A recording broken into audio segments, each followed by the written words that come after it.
నమస్కారం వార్తలకు స్వాగతం. ముందుగా ముఖ్యాంశాలు. మీ ఓటు వేసి మరోసారి నరేంద్ర మోడీని ప్రధాని చేయండి. నిజామాబాద్ భారీ బహిరంగ సభలో కేంద్ర మంత్రి అమిత్ షా. గద్వేల్లో కాంగ్రెస్ భారీ బహిరంగ సభ. ఇరు పార్టీలపై మండిపడ్డ సీఎం రేవంత్ రెడ్డి. ఎన్నికల సందర్భంగా మాజీ ముఖ్యమంత్రి Chandrababu Naidu road show. CM Jagan పై విమర్శలు.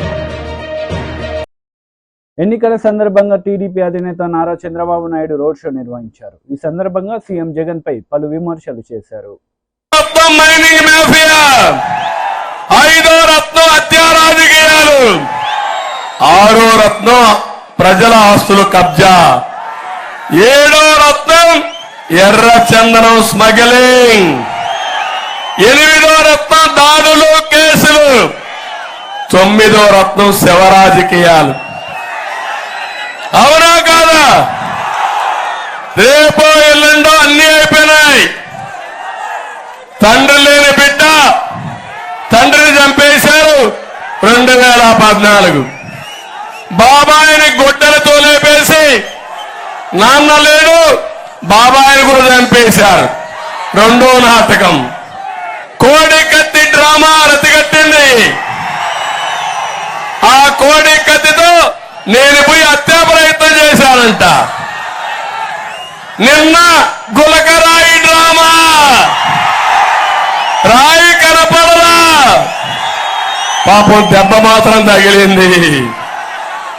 అందుకే వాళ్ళ చెల్లి రోజు ఒక మాట ఉంది, నీ మానసిక పరిస్థితి బాగా లేదు, మాట్లాడితే చంద్రబాబు నాయుడు తప్ప వేరేది కనపడడం లేదు, ఒక అర్థం పంపిస్తా, నీ ముఖాన్ని చూసుకో, నీ ముఖం కనపడుస్తుందా బాబు గారి ముఖం కనపడుతుందో చూసుకోమని వాళ్ళ చెల్లెలే చెప్పిందంటే అర్థమైందా తమిళ్లో? ఇలాంటి వాడు ముఖ్యమంత్రి గారు ఉండేవాడా? ఇతను ఒక హుందాతనంతో ఉండాలి. నేను రాజశేఖర్ రెడ్డి ఉజ్జీలం, సమకాలికులం, మిత్రులం, రాజకీయంగా విభేదించాం, పోరాడాం. కానీ వ్యక్తిగత పోరాటం కాదు, ఒక రాజకీయ పోరాటం. అలాంటి వాడు నన్ను సవాలు ఎదురుతాడు. నీ రాజకీయ అనుభవం ఎంత, నీ వయస్సు ఎంత, నీ ఇంగిత జ్ఞానం ఏంటి? మీరు ఇవన్నీ గుర్తుపెట్టుకోవాల్సిన అవసరం ఉంది. ఈరోజు ఫ్రస్ట్రేషన్ వచ్చింది. 30 ఏళ్లు సీఎంగా ఉండిపోతామనుకున్నారు, ఇప్పుడు ఓడిపోవడం ఖాయమైపోయింది. చేసే పాపాలకు శిక్ష పడే పరిస్థితి వచ్చింది. అదే ప్రజా కోర్టులో ఉన్నా కదా. ఇప్పుడు అంటున్నాడు, నేను వస్తే సంక్షేమ కార్యక్రమాలన్నీ తీసేస్తానంట. తీసేస్తానా తమ్ముళ్ళు? నువ్వు అప్పులు చేస్తున్నావు, దోపిడీ చేస్తున్నావు.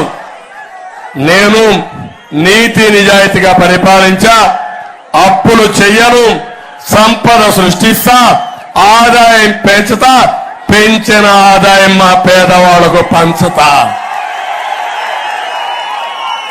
నువ్వు ఇచ్చిన దానికంటే ఎక్కువ ఇస్తా.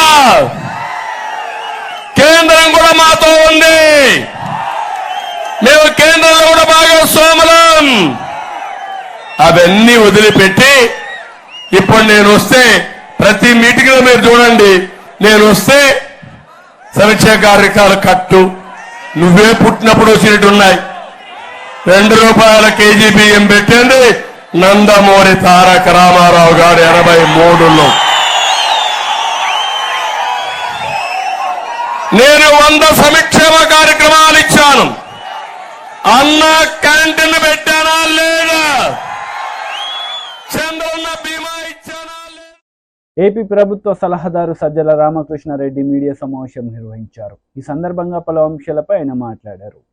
మా పాలనలో గాని జగన్మోహన్ రెడ్డి గారి ప్రభుత్వం పనితీరుకు సంబంధించి వాళ్ళు అనుకుంటున్న అవకతవకలు ఏదంటే ఎత్తి చూపడంలో తప్పు లేదు. అలా కాకుండా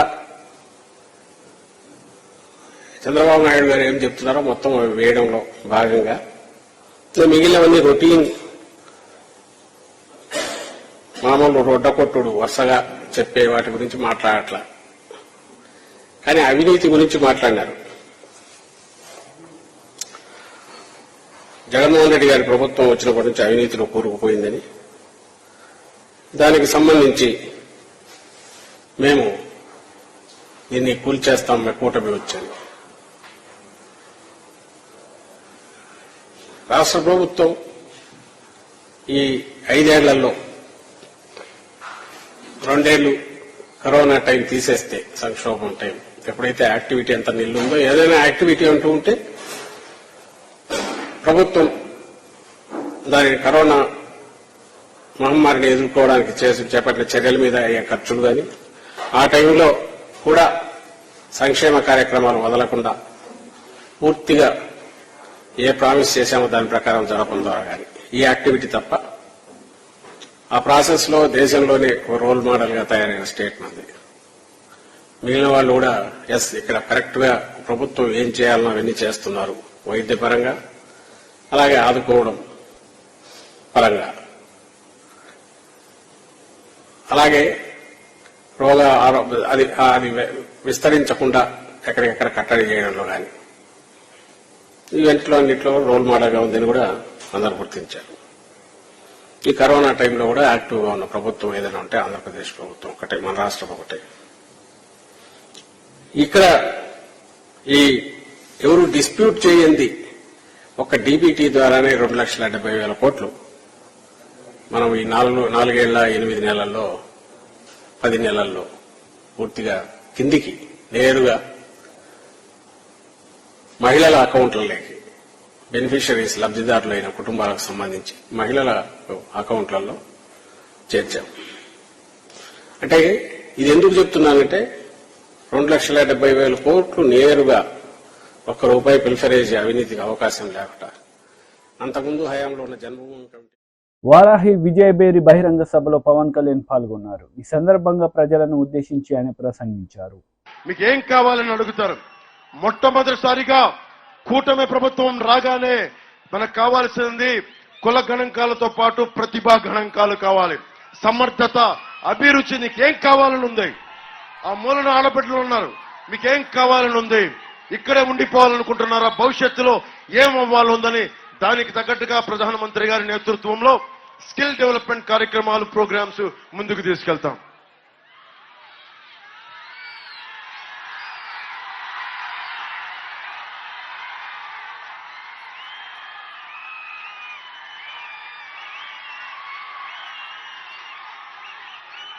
అలాగే ఇక్కడ జగన్ కి ముఖ్యంగా దాడిశెట్టి రాజా గారికి అనుకొని కూర్చొని వైసీపీ మద్దతుదారులందరికీ చెప్తున్నాను, నేను వాళ్ళు ల్యాండ్ గ్రాబింగ్ యాక్ట్ ను కొత్తది పట్టుకొచ్చారు.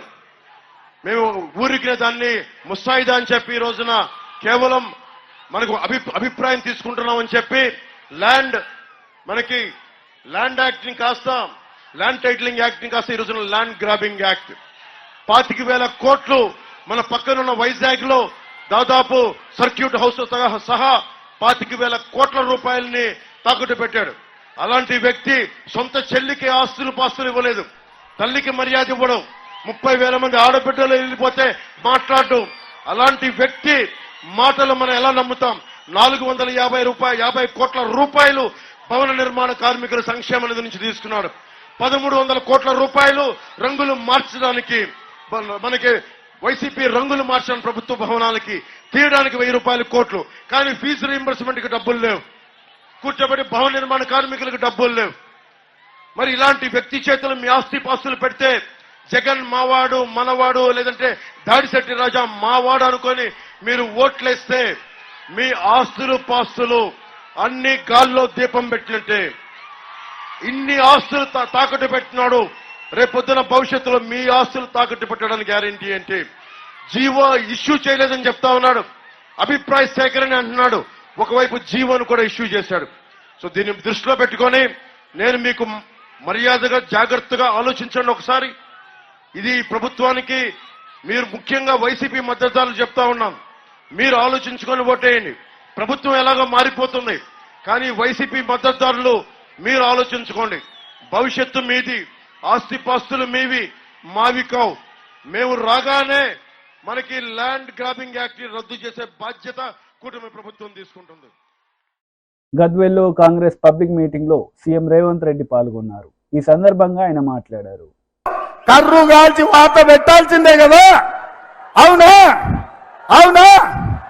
మల్లు రవిని 1,00,000 ఓట్లతోని గెలిపించాలి. నేను 1,00,000 అంటే మీరు పక్కా అనాలి. ఓకే ఓకే, 1,00,000 1,00,000 1,00,000 1,00,000 1,00,000 1,00,000 1,00,000 1,00,000 1,00,000 1,00,000 1,00,000 గట్టిగా బంగ్లాలో గుండెలు ఎదరాలి. 1,00,000 1,00,000 1,00,000 1,00,000. జై కాంగ్రెస్. మీకందరికీ తెలుసు, నడిగడ్డ రాజకీయం, బంగ్లాలో రాజకీయం మీకందరికీ తెలుసు. పొద్దటి పూట చెరో పార్టీలో ఉంటారు, రాత్రి అయితే ఇద్దరే ఒక్కటయ్యి మొన్న జరిగిన అసెంబ్లీ ఎన్నికల్లో కాంగ్రెస్ పార్టీని ఓడగొట్టడానికి బీఆర్ఎస్ బీజేపీలు ఒక్కటైనరు. మరి ఇవాళ అదే బంగ్లా రాజకీయం ఈ ప్రాంతంలో నడుస్తున్నది. బంగ్లా రాజకీయానికి గుణపాఠం చెప్పి శాశ్వతంగా సమాధి కట్టి ఈ గద్వాల, ఈ నడిగడ్డ కాంగ్రెస్ పార్టీ అడ్డ 3 రంగుల జెండా ఈ గడ్డ మీద ఎగరేయడానికి మీరందరూ సిద్ధంగా ఉన్నారన్న సంగతి నాకు తెలుసు. అందుకే మిత్రులారా, ఈరోజు మీ అందరికి ఒకటే మాట చెప్తున్నా. 70 సంవత్సరాల తర్వాత మన పాలమూరుకి, తెలంగాణకు నాయకత్వం వహించే అవకాశం వచ్చింది. మన ప్రాంతంలో పెండింగ్ ఉన్న ప్రాజెక్టులు ప్రధానంగా గట్టు కావచ్చు, తుమ్మిళ్ళ కావచ్చు, ఆర్టీఎస్ మోడర్నైజేషన్ కావచ్చు, ఎర్రవల్లి చౌరస్తా నుంచి రాయచూర్కు 4 లేన్ల రోడ్డు కావచ్చు, ఈ ప్రాంతం యొక్క అభివృద్ధి కోసం పాలమూరు రంగారెడ్డి ఎత్తిపోతల ప్రాజెక్టు పూర్తి చేసుకునే విషయంలో కావచ్చు, ఈ రోజు మనము కాంగ్రెస్ పార్టీకి అండగా నిలబడాలి. మిత్రులారా, ఈడికొచ్చిన మా నడిగడ్డ సోదరులను అడుగుతున్నా, బంగ్లాలో బొట్లో కత్తి పెట్టుకొని బయలుదేరిండ్రు కాంగ్రెస్ పార్టీని చంపాలని, ఈ ఎన్నికల్లో ఓడించాలని.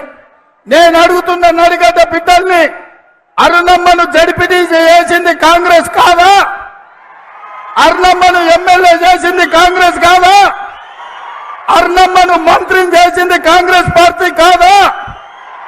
భరత్ సింహారెడ్డి ఏరియాలో చేసిన దందాలు కాంగ్రెస్ పార్టీని అడ్డం పెట్టుకొని 100,000 కోట్ల రూపాయలు సంపాదించుకోలేదా? కాంగ్రెస్ పార్టీ బంగ్లాలకు ఏం తక్కువ వేసింది? ఇవాళ కాంగ్రెస్ పార్టీని ఓడించాలని బంగ్లాలు కుట్ర రాజకీయాలు చేస్తున్నారు. అందుకే మిత్రులారా, ఈ కుట్రల్ని తిప్పికొట్టాలి. రాబోయే ఎన్నికల్లో కాంగ్రెస్ పార్టీని గెలిపించాలి.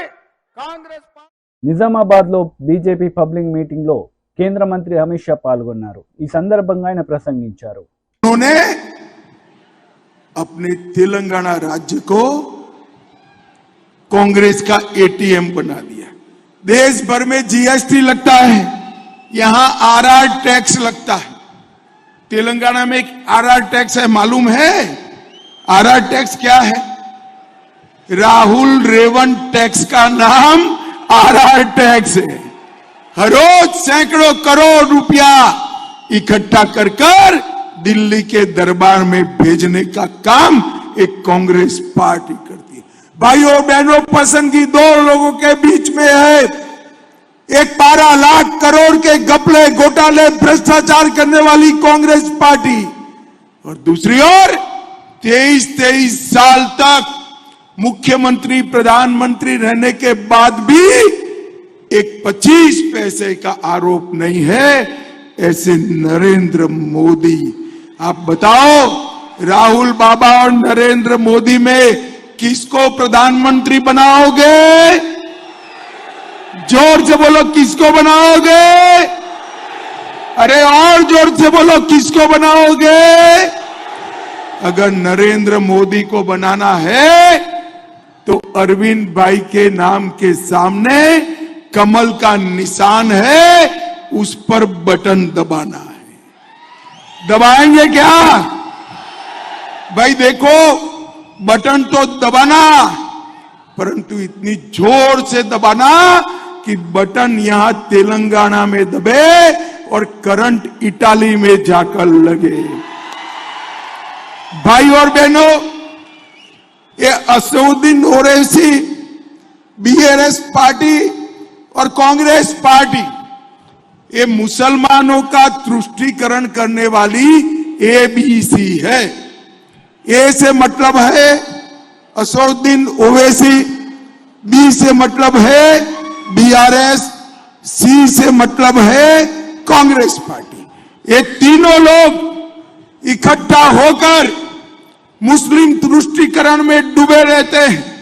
ये लोग भगवान राम की शोभा यात्रा पर प्रतिबंध लगाते हैं, रामनवमी का जुलूस निकालने नहीं देते हैं, हैदराबाद मुक्ति संग्राम की याद में हैदराबाद विमोचन दिन मनाने नहीं देते हैं, ये सीए का विरोध करते हैं, ये यूसीसी का विरोध करते हैं, और ये तीनों राम मंदिर की प्राण प्रतिष्ठा का भी विरोध करते हैं। भाइयों, मैं आपको बताना चाहता हूं, ये लोग झूठ के आधार पर पॉलिटिक्स करने वाले। कांग्रेस पार्टी ने कहा मोदी जी बहुमत में आएंगे तो रिजर्वेशन हटा दी। अरे भाई, अक्कल कहां घास चरने गई है? मोदी जी के पास 10 साल से पूर्ण बहुमत है। कितने साल से है भाई? जोर से बोलो, कितने साल से? मोदी जी ने पूर्ण बहुमत का उपयोग रिजर्वेशन हटाने में नहीं किया, आरक्षण हटाने में नहीं किया, बहुमत का उपयोग धारा 370 हटाने में किया, बहुमत का उपयोग ट्रिपल तलाक समाप्त करने में किया, बहुमत का उपयोग राम मंदिर बनाने में किया, बहुमत का उपयोग पीएफआई को खत्म करने में किया। भाई और बहनों, मेरे वीडियो से छेड़खानी कर फेक वीडियो बनाए और भ्रांति फैलाना चाहते। रेवंत रेड्डी, ये अच्छा नहीं लगता है। फिर कहते हो कि दिल्ली पुलिस मेरे पीछे पड़ी है। भाई, फेक वीडियो बनाओगे तो और क्या होगा? ये केसीआर मोदी जी से हिसाब मांगते हैं। तेलंगाना का कितना टैक्स हुआ, हमें हिसाब दीजिए। अरे केसीआर, तेलंगाना हिसाब तो मैं आराम से, आज जल्दी है, जरा आऊंगा तब दे दूंगा, मगर शराब घोटाले में तेलंगाना की जनता का कितना रुपया खा गए, इसका हिसाब आप तेलंगाना की जनता को दीजिए। भाई, तेलंगाना की जनता, भाई और बहनों,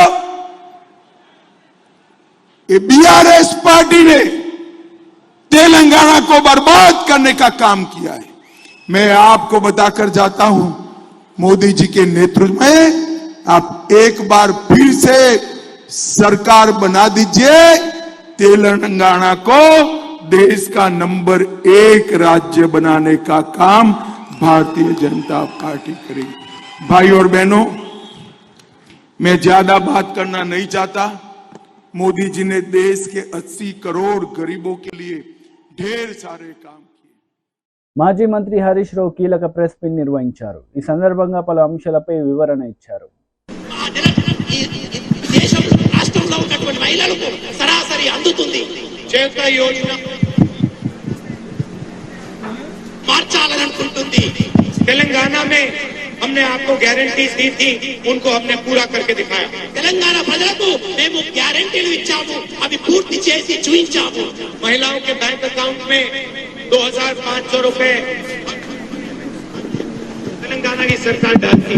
తెలంగాణలో ఉన్న మహిళలకు 2500 రూపాయలు వాళ్ళ బ్యాంక్ అకౌంట్ లో నేరుగా వేస్తున్నది. 30,000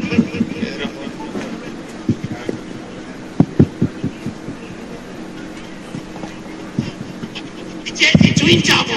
महिलाओं के बैंक अकाउंट में 2500 रुपए हर महीने. హామీల అమలు గురించి రాష్ట్ర కాంగ్రెస్ నాయకులు అబద్ధమాడింది కాకుండా రాహుల్ గాంధీ గారితో కూడా అబద్ధాలు ఆడిస్తారు. ఇది చాలా తీవ్రమైనటువంటి విషయం. కాంగ్రెస్ పార్టీ ఇచ్చిన హామీలన్నీ కూడా తెలంగాణలో అమలు చేస్తున్నామని ఈ రోజు ఆదిలాబాద్ సభలో రాహుల్ గాంధీ గారు చెప్పిన విషయాన్ని నేను తీవ్రంగా ఖండిస్తా ఉన్నా. ఏ హామీలు అమలు చేశారో, ఏ హామీలు అమలు చేయలేదో శ్వేతపత్రాన్ని విడుదల చేయాలని చెప్పి కూడా డిమాండ్ చేస్తా ఉన్నా. రేవంత్ రెడ్డి గారే అబద్ధాలకు బ్రాండ్ అంబాసిడర్ అంటే రాహుల్ గాంధీ గారు అంతకంటే అబద్ధాల కోరని ఇవాళ నిర్మల్ సభలో రుజువైంది. ఆయన రాహుల్ గాంధీ కాదు, రాంగ్ గాంధీ. ఆయన రాహుల్ గాంధీ కాదు, రాంగ్ గాంధీ అని నిరూపించుకున్నారు. 6 గ్యారంటీలు మొత్తం అమలు చేశామని రాహుల్ గాంధీ గారు మాట్లాడుతూ ఉంటే రేవంత్ రెడ్డి గారేమో వేదిక మీద చప్పట్లు కొడతా ఉన్నారు. నిజంగా 6 గ్యారంటీలు అమలైనాయా? ఇవాళ రాహుల్ గాంధీ గారు నిర్మల్ సభలో మాట్లాడుతూ మహిళల అకౌంట్ లో 2,500 రూపాయలు ప్రతి నెల వేస్తున్నామని చెప్పి ఆయన సభలో చెప్పారు. అంటే అసలు వేయని డబ్బులు వేస్తున్నట్టు రాహుల్ గాంధీ గారు చెప్పడం అంటే ఈ రాష్ట్ర మహిళల్ని అవమానపరచడం, ఈ రాష్ట్ర ప్రజల్ని తప్పుదో పట్టించడం, రాష్ట్రంలో ఏం జరుగుతుందో కనీస అవగాహన లేకుండా రాహుల్ గాంధీ గారు మాట్లాడడం అంటే 140 ఏళ్ల చరిత్ర కలిగిన కాంగ్రెస్ పార్టీ ఎంత భావదరిద్రంగా ఉందో మనకు అర్థమవుతా ఉంది. ఈ రోజు రాహుల్ గాంధీ గారి వీడియో మీకు చూపిస్తాను. రాహుల్ గాంధీ గారు నిర్మల్ సభలో ఇవాళ మాట్లాడుతూ మేము ప్రజలకు హామీ ఇచ్చిన 6 గ్యారెంటీలు అమలవుతున్నాయి అంటున్నాడు ఆయన. అది మొదటి అబద్ధం. రెండవ అబద్ధం ఆయన గారు అంటున్నాడు మహిళల అకౌంట్ లో నెలకు 2,500 రూపాయలు జమ చేస్తున్నాం, సంవత్సరానికి 30,000 రూపాయలు మహిళల అకౌంట్ లో ఇస్తున్నామని చెప్పారు. మరి నిజంగా ఈ రాష్ట్రంలో మహిళల అకౌంట్ లో 2,500 ఏ ఒక్క మహిళ కన్నా జమ అయినాయా? సంవత్సరానికి 30,000 వస్తున్నాయా? మరి ఇది స్క్రిప్ట్ రైటర్ తప్ప ఇద్దరు కలిసే ఈ రాష్ట్ర ప్రజల్ని తప్పుదో పట్టిస్తున్నారు. రాహుల్ గాంధీ గారికి రాసిచ్చింది ఎవరు? ఈ రాష్ట్ర ప్రజల్ని తప్పుదో పట్టిస్తున్నది ఎవరు? లేదు, రాహుల్ గాంధీ గారు కూడా ఆయన గారు తప్పు చెప్పాలి. ఇద్దరం కలిసి రేవంత్ రెడ్డి, రాహుల్ గాంధీ ఇద్దరు తోడు.